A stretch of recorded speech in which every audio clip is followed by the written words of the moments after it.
This summer, I had the opportunity to be an artist in the fullest sense of the word.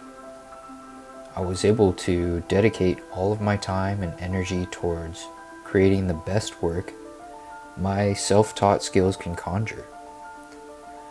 I specifically focused on figure drawing with graphite, in part as a way to show all the years I've spent studying anatomy.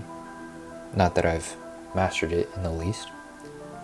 I've also taken the opportunity to sharpen my cooking skills, albeit in a more creative than rigorous way.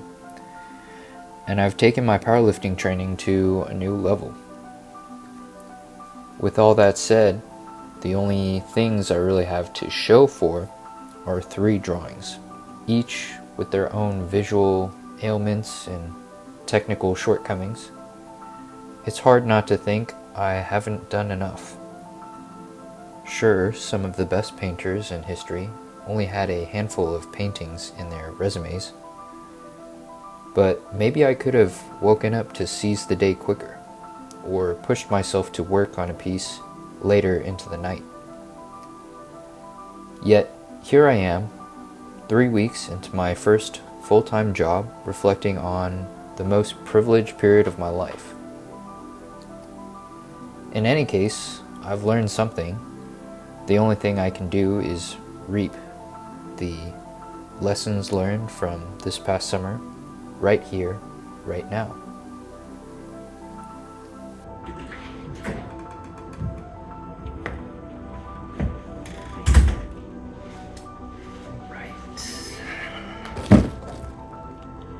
One of the super cool perks of my full-time job are the free 3D printing privileges that we have.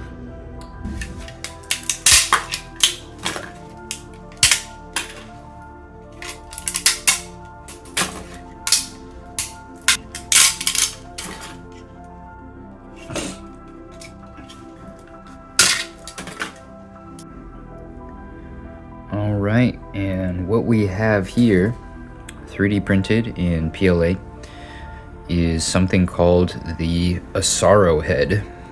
And it's essentially a simplified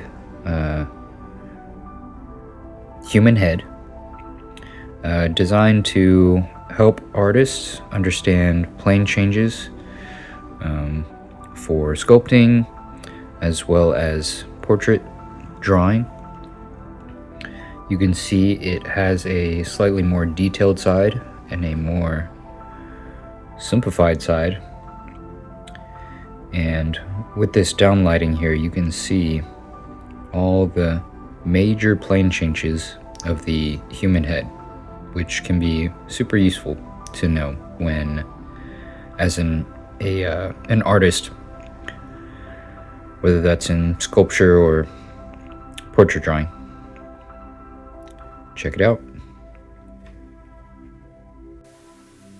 There's this really good movie called Crouching Tiger, Hidden Dragon. It's this Chinese martial arts fantasy movie with lots of action, adventure, and romance. But the thing that makes it such a compelling story is the theme. The theme is essentially that there is no such thing as true freedom, at least in the way we want it. That's kind of what I took away from this Starving Artist Summer.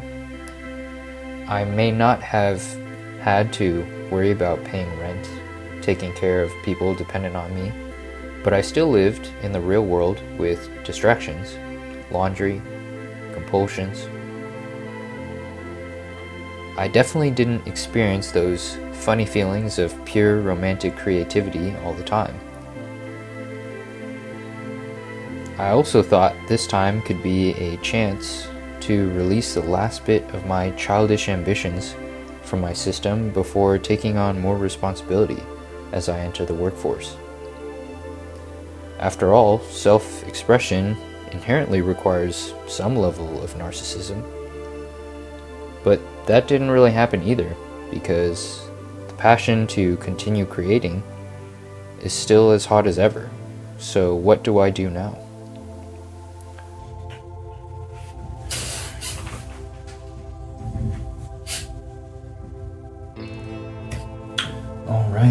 start off with some 1-minute poses. It's been a little while since I've done any drawing due to work-life balance and all, but let's get started.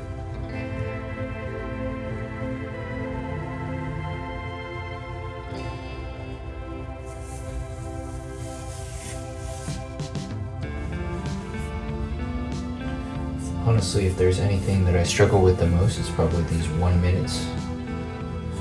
It's supposed to help you loosen up, but it can be quite a struggle sometimes, especially after taking some time off. But I'm just gonna keep it loose, stay relaxed, not care too much about how it looks aesthetically. One of the things that I wanted to convey in my work is that we can all take ownership of being the hero in our own lives, answering the call to action through the mundane of daily life, and continuing to wage war on doing the things that matter to us. To me, every day is a fight to push a pencil, train a little harder in the gym, or put on an apron.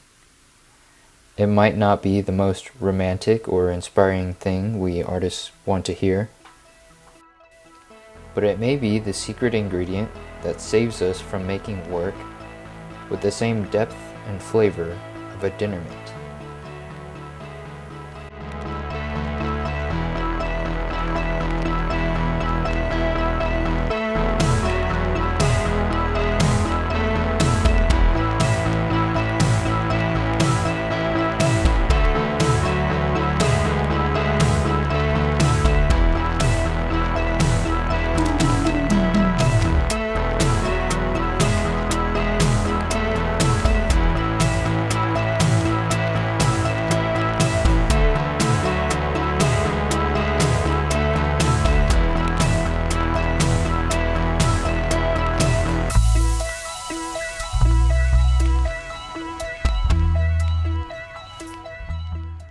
Well, thank you guys so much for watching this channel, this series, this video. I really appreciate it. Like I said before, it's been a real blast. But for now, it looks like I'll have to take a little bit of a slower pace on uploading some more videos. I'll be focusing on not only work, but also some other more athletic endeavors. I might make some videos about those. But for the most part, I'll try to keep up every once in a while with 1 or 2 smaller, more creative projects here and there. So I hope you'll tune into that. But for now, that's it for Starving Artist Summer. Thanks.